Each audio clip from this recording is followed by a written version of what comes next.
Saya pernah membaca sebuah artikel yang isinya sehebat apapun amalan kita tidak akan memasukkan kita ke surga.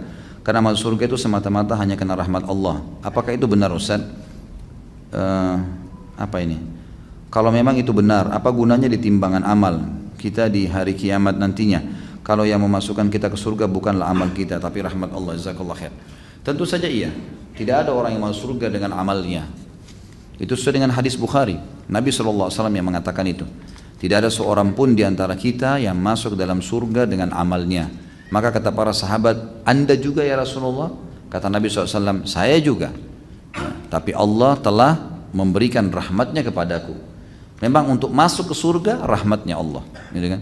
Mau contoh rahmatnya Allah, sekarang antum berbuat dosa 50 tahun. Tidak ada amal solehnya. Enggak sholat, mabuk, mencuri, segala macam. Lalu antum taubat di umur 51 tahun, pas tobat setengah jam meninggal. Bisa masuk surga nggak? Masuk surga. Enak nggak ini? Enak benar itu. Hah? Ya, yang buat dia masuk surga apa? Ada amal?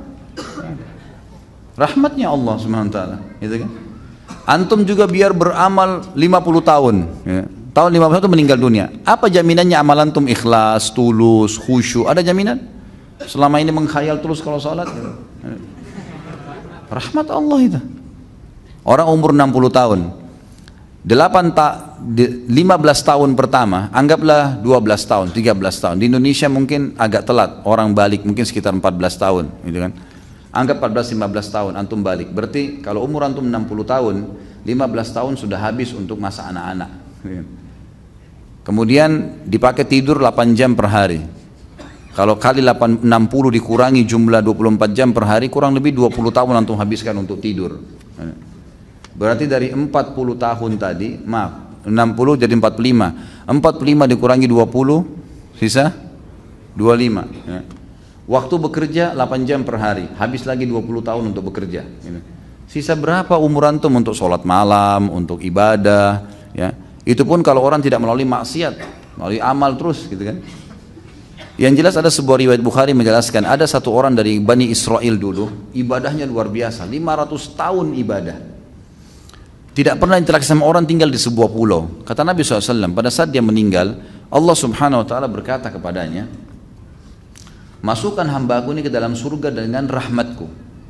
Lalu dia merasa 500 tahun ibadah, nggak ada dosanya menurut dia. Lalu dia mengatakan, ya Allah, amalku. Kata Allah Subhanahu Wa Taala, rahmatku.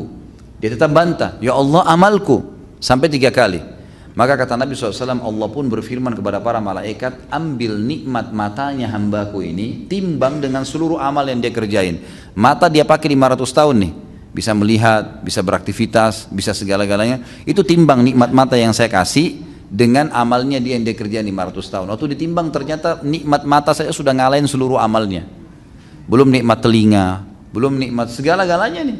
Banyak kalau nikmatnya Allah mau dihitung. Bagaimana caranya antum mau menilai amal antum? Gitu. Amal apa yang kita kerjain teman-teman sekalian? Tidak ada amal-amal yang sederhana. Dari 24 jam sholat cuma 5 waktu yang wajib. Kalau kita hitung 10 menit satu sholat berarti 50 menit. Masih ada 23 jam 10 menit. Antum bebas lakukan apapun. Rahmat Allah SWT. Baik, apa tujuannya ditimbang amal? Untuk menentukan derajat antum di surga. Antum ini derajat keberapa? Di pintu keberapa masuknya? Itu amal kita. Amal akan menentukan derajat nanti. Ya, derajat surga yang ke-100, tingkat yang 100 tingkat yang pintu yang ketiga derajat yang keberapa, itu amal kita yang menentukan nanti. Tapi kita masuknya dengan rahmat Allah.